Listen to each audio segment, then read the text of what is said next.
Hi friend, good afternoon. দেখুন, এই ফল দিয়ে ফ্রুট কাস্টার্ড বানানো হবে।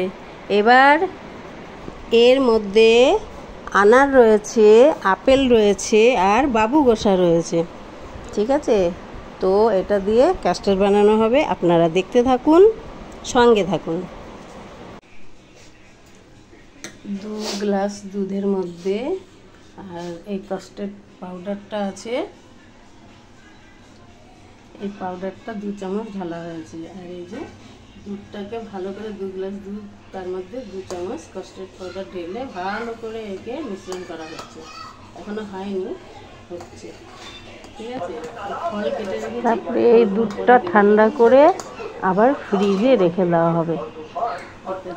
দুধটা হচ্ছে।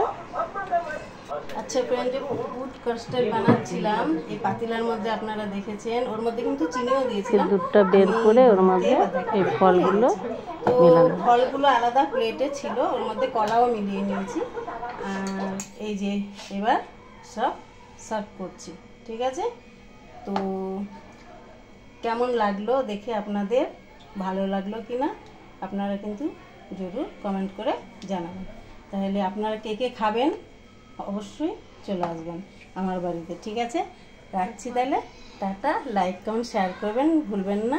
ঠিক আছে, তো গুড নাইট, টাটা।